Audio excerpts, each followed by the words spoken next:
Hey there everybody, it's Mark Crowley. I'm back with another How to Draw video. Today we're going to be learning how to draw manga hair.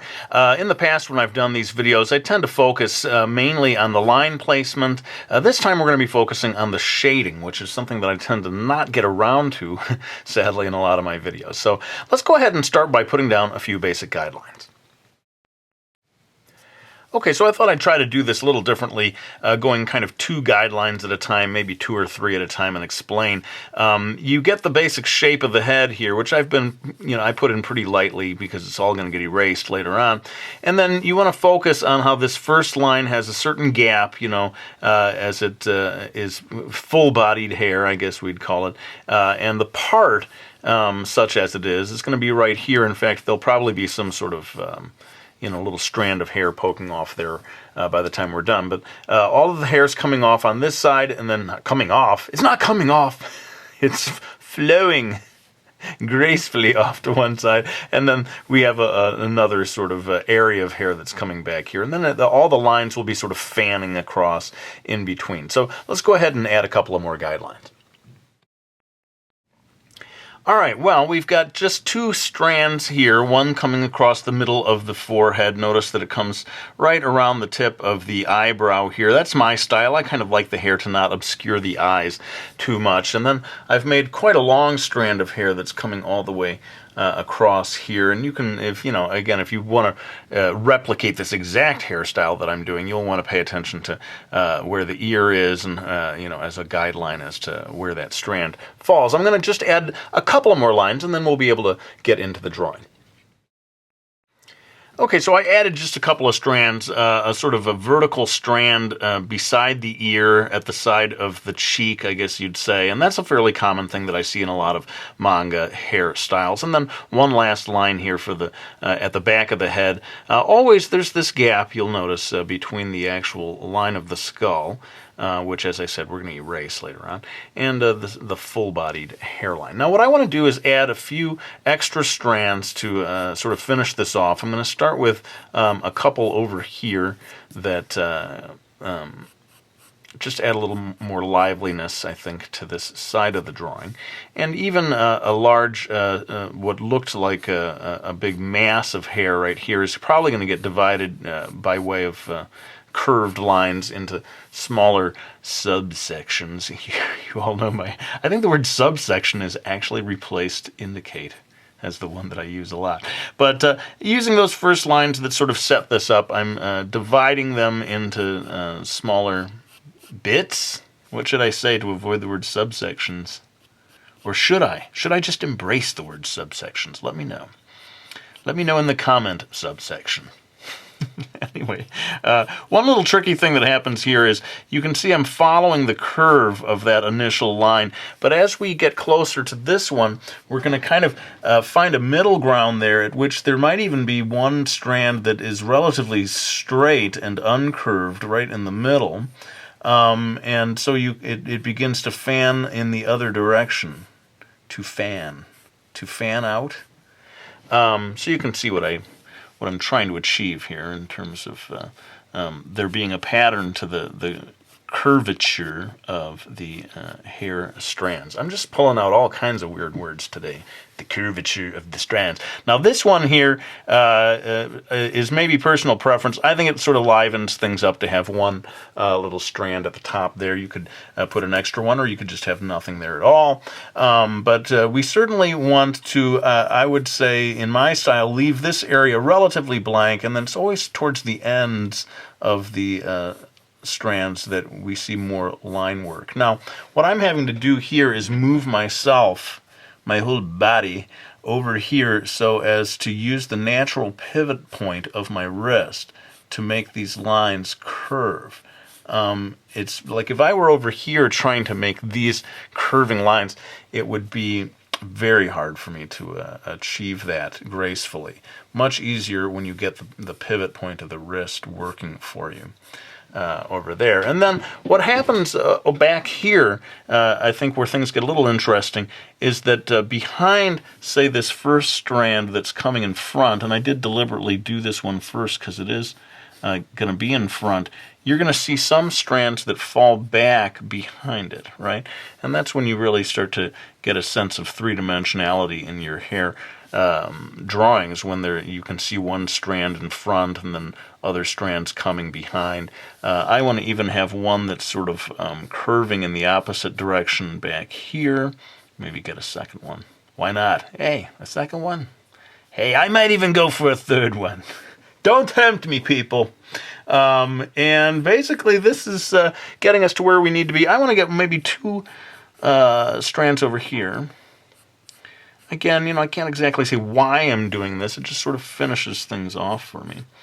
And what I'm going to do now is to pull out my trusty black Prismacolor. Going to do some kind of final line work here, all in time-lapse, so as to allow myself more time to get into the shading, which, as I said, will be the real focus of the video.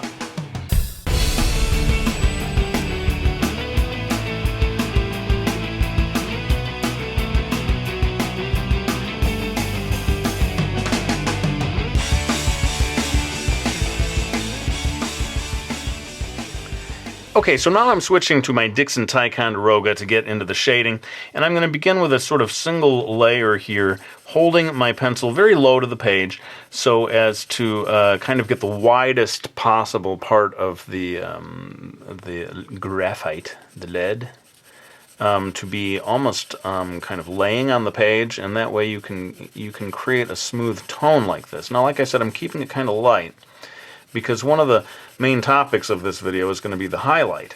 And that's going to involve maybe erasing some of it away. And, that's why you don't want to, if you go super dark right now, it's going to be very hard to erase back to the white of the page. So I'm kind of being deliberately tentative here as I put down this first layer.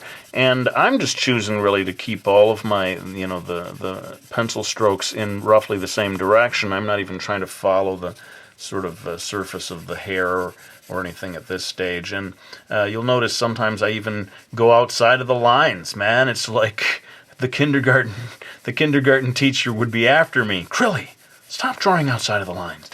The reason that I do that is that my main concern is to get very even tone here, and not to be sort of trying to stop the pencil from moving as it reaches the end of the line.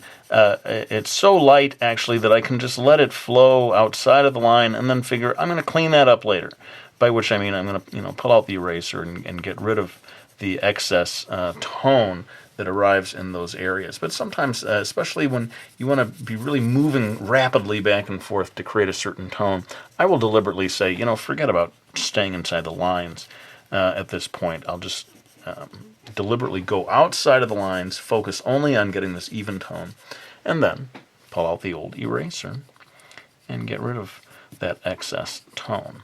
Now, what I want to talk about now is this idea of the highlight, and there are lots of different ways of doing a highlight. I'm going to begin by kind of erasing away in a loose crescent shape where I want the highlight to be. And you can see it's starting to kind of curve across in this direction. Now, every artist has his or her own way of doing these things, so please, as always, don't think that I'm saying this is the way. It is just a way of doing this. But I do notice that a lot of artists tend to choose this roughly crescent shape curve of highlight to make the hair look shinier. Now, one problem at this stage is that there's very little contrast between the white of the page and the toning, and that's why I can go in now, and I'm doing almost with like circular motions of the pencil lead. I'm going to start to darken in this area just below that white highlight to help the highlight pop a little more off the page. And it's up to you how kind of harsh and crisp you want that line to be that's near the highlight. You could, almost go in and just make a line there if you want to. For this approach, I'm going to keep it a little more subtle and just let the difference between the white and the sort of gray of this tone that I'm creating help that thing shine. Now, I think it also needs to be, the gray tone needs to be beefed up a little. Beefed up. I'm beefing it up, man. Beefing this thing. I've got to get a little darker here just above the highlight area, so as, again, it's mainly to make the highlight stand out more. It's not, my interest in adding tone here is not so much about making the hair darker, it's about making that highlight, again, pop. Almost become more visible by way of that added tone. So you can see it's really starting to stand out now. And what I wanted to get to in this video, and I don't know if I've gotten into it so much in previous videos about hair, is the importance of adding extra dark tones here, especially at the back of the head. But you're also going to see me work my way back into some of these individual strands of hair. This is where I feel like we're getting into the sort of finishing touches of making this look more three-dimensional. And I'm starting, I guess, at the back of the head because I know for sure I want this to be very dark. There's no question in my mind that these strands back here are not getting a lot of light, so it makes sense to just shade those in. And then where it becomes more of a matter of picking and choosing is in areas like this. I will often go in and get like one part of each strand to be a little darker, right, and start to add a little extra here and there. This area, like here, and this strand on the other side of the head. Is there a name for this kind of thing, this sort of strand of hair that goes by the ear along the cheek? Very common in Japanese manga hairstyles, and maybe even in Japan in real life. I think I've seen people who have this sort of hairstyle where a strand is coming down. If you are an expert on hairdos, let me know if there's a word for this strand of hair that goes by the ear. But I'm darkening that in over here, and like I said, just taking, generally speaking, these sort of narrower little bands within each strand of hair and darkening those up a little bit to just give a little more depth to this hair.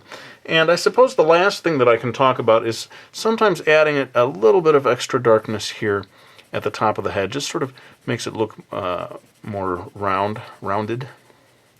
It adds to the roundification of this hair. And of course the strand, we don't want that to be. I suppose he could have just a single white strand of hair popping off his head. Maybe had it dyed so that it would stand out. Hey dudes, check out the white strand of hair. I had to pay extra for that. Anyway, I think we're getting kind of down near the end of this. I feel like the shading is needed also in the head and maybe a little bit on the cloth, but I'm going to do that in time-lapse since that really isn't the focus of the video. And then I'll come back and give you some final words.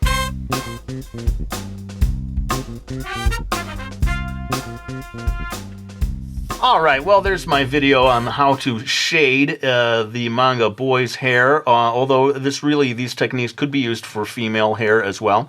In fact, who knows, some people may have thought that this was a female character. They're going to be like, that's a dude?